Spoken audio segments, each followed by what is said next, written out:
Good afternoon, everyone. I welcome you all to our Phase 2 Milestone 3 presentation.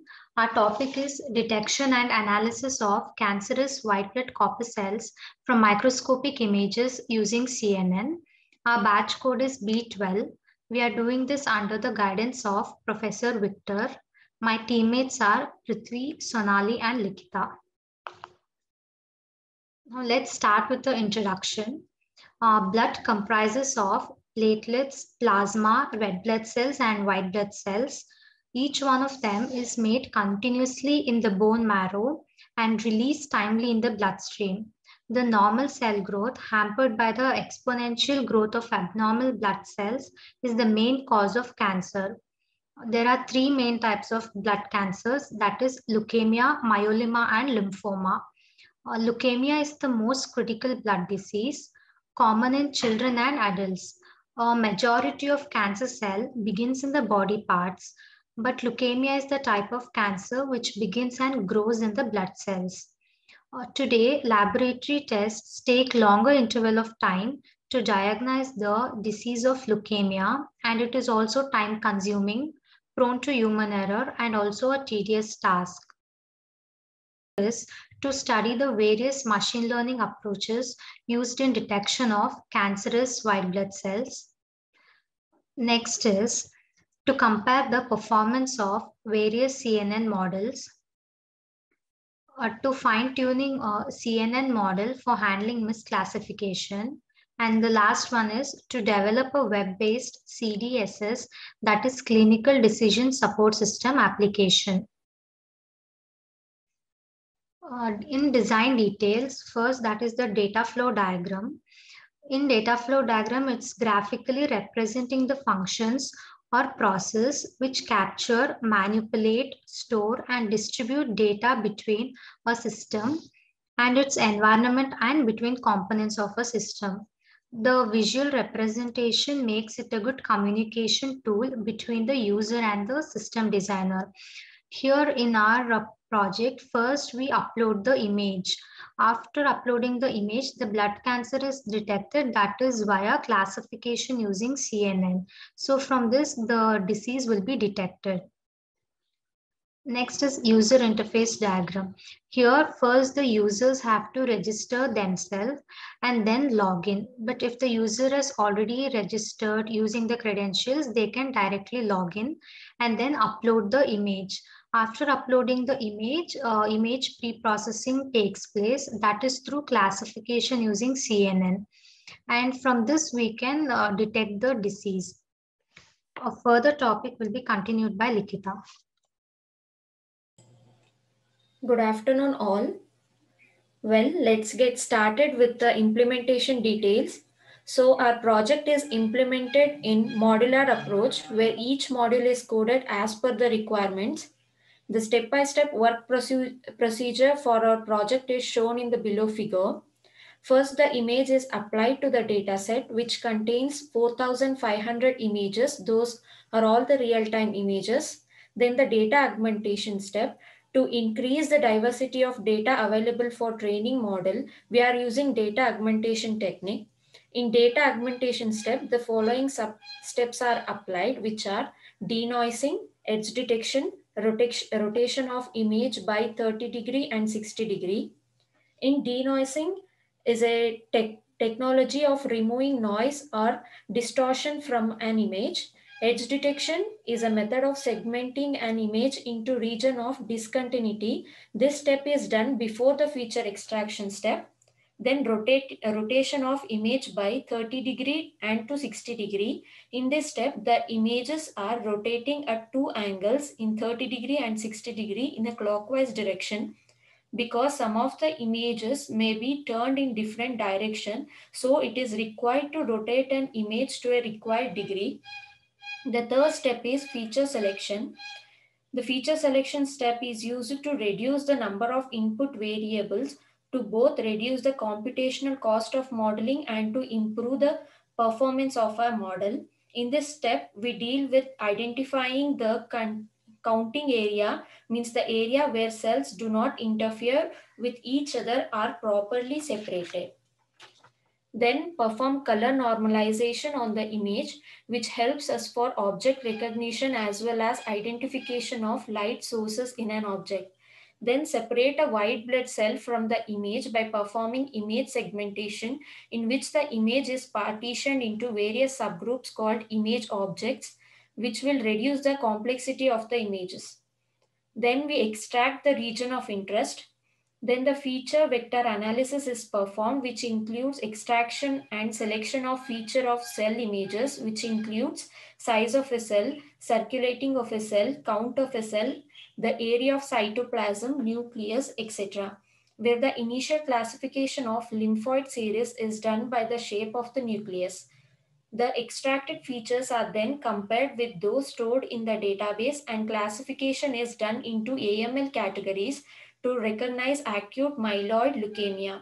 Finally, the extracted features are compared and verified with the CNN methodology, as you can see in the figure, which includes a set of layers such as convolutional layer, max pool layer, and fully connected layer. The convolutional layer is the first layer. Here in our project, convolutional layer hold the raw pixel values of the training image as input, that is extracted features from it, which contains set of filters which takes two inputs such as image matrix and the set of filters whose parameter needs to be learned. Then max pool layer, where pooling layers are used to reduce the dimension of the feature maps, which makes our model more robust to variation in the position of features in the input image. There are two types in pooling layer. They are max pooling and average pooling. In our project, we are using max pooling type, which selects the maximum element from the region of feature map covered by the filter. The output after the max pooling layer would be feature map containing the most prominent features. Then fully connected layer. Here all the inputs from one layer are connected to every activation unit of the next layer to detect the stage of leukemia cancer.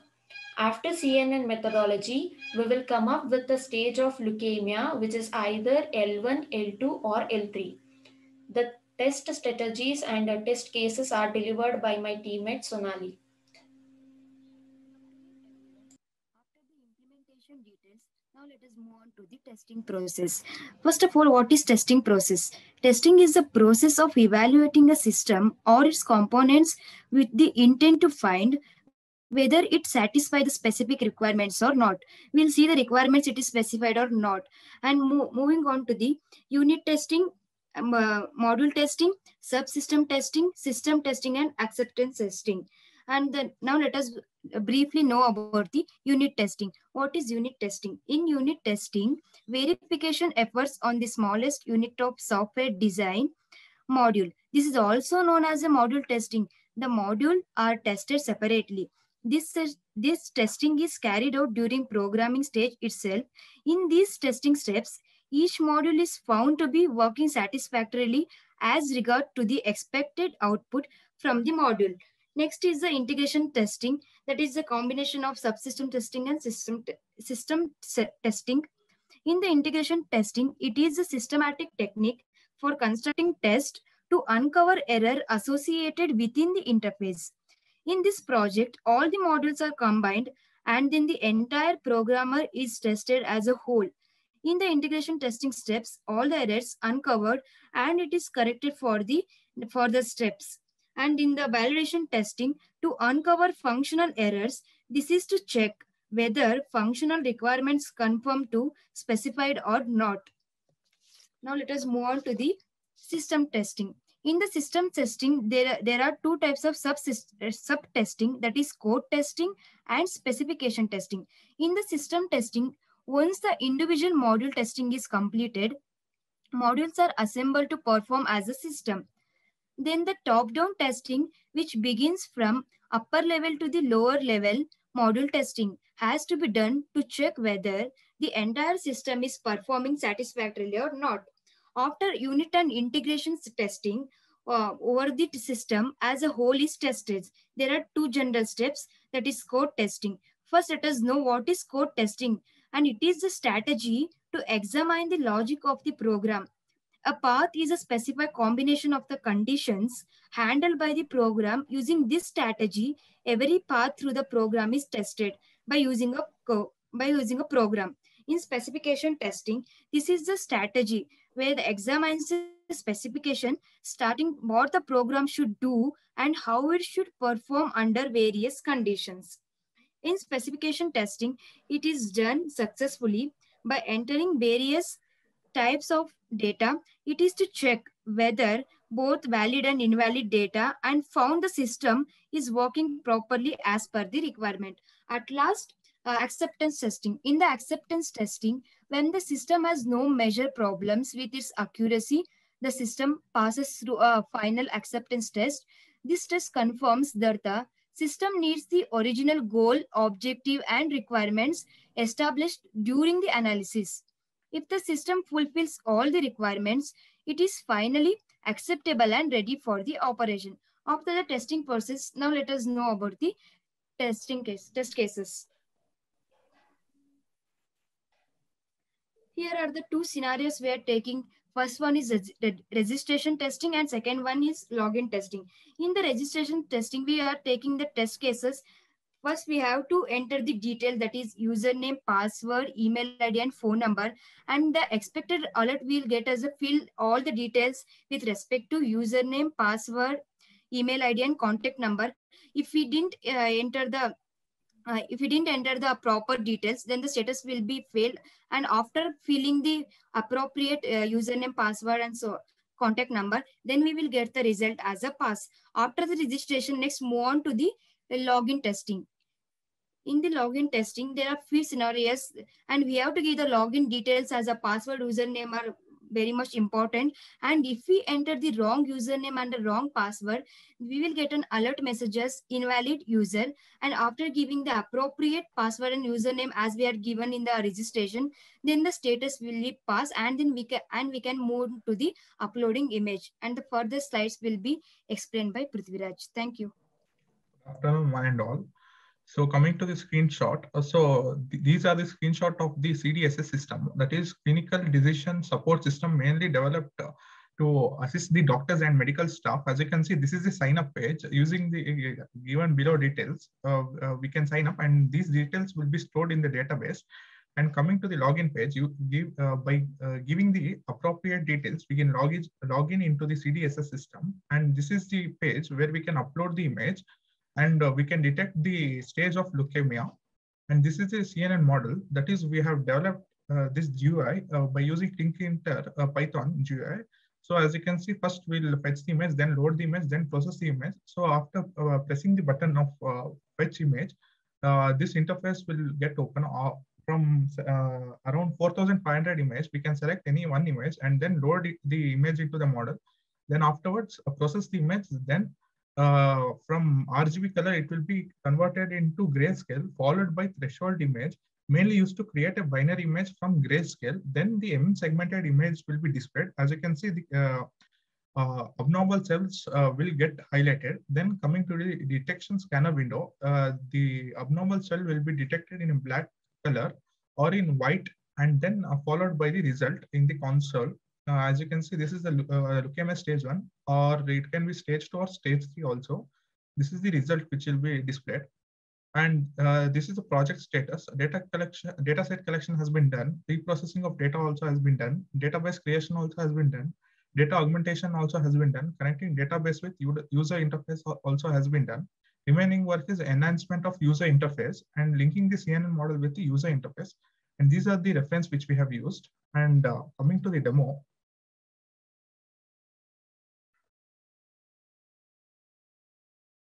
as you can see, I'll be demoing the data augmentation. So actually data augmentation is mainly used to increase the amount of data available. So in this, we'll use rotation and shifting. So as you can see, first we need to import the necessary libraries from this, and then we should create an instance. So we are creating the image data generator instance. And again, we need to import the necessary libraries, and using image data generator, first we can rotate the image maybe from 0 to 60. In this, we are rotating by 30 degrees. Then we are shifting the image by x-axis by 20, or if anything, divided by 100. it should be. And even the height, here it's 20%. And zooming the image and all, it depends on how you need. This is the image which we are reading. As you can see, this is the image. So we have given single image.jpg. Then the shape of the image is red, then reshape. After reshape, this is the image where we'll get the output. So this is the batch size and the directory in which we need to store it. This, as you can see, this is empty.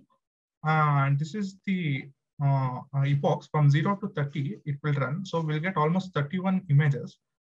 I'll be showing.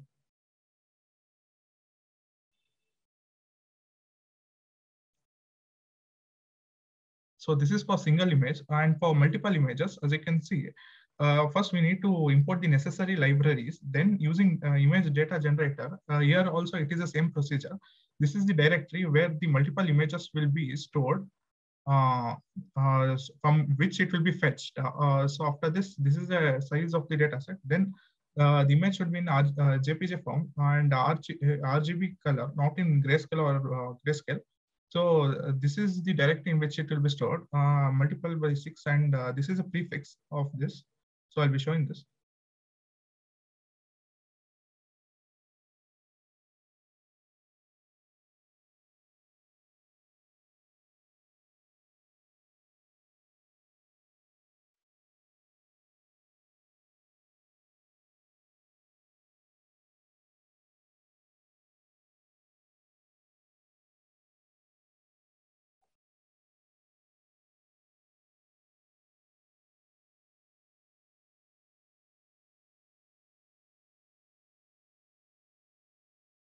Prithvi, keep explaining. Okay, Ansi, that is done. Keep explaining. Okay, as you can see, yes, it's done. As you can see, the data augmentation is done. The images are getting generated. Almost around 31 images will be generated. And this is the directory from which the image will be fetched for multiple images. As you can see, there are 100 images. And then it will be stored into this directory. Yeah.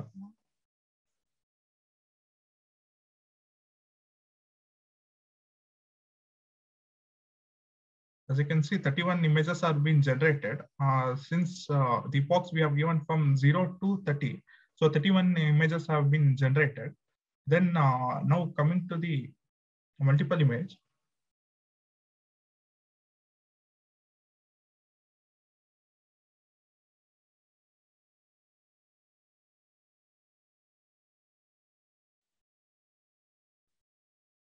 This will run from 0 to 19, almost 20 epochs. 20 into 20, almost will get 399 images. Yeah, it's getting generated.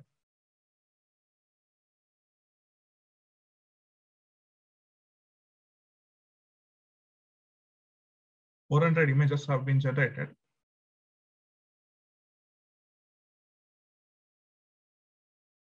So that's it, and thank you. I want to thank Professor Victor for his contribution to this project, and he was always there for us. And now over to Avani.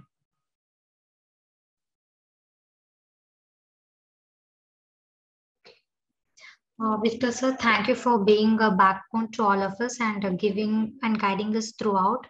We have gained a lot of knowledge and learned many things from you.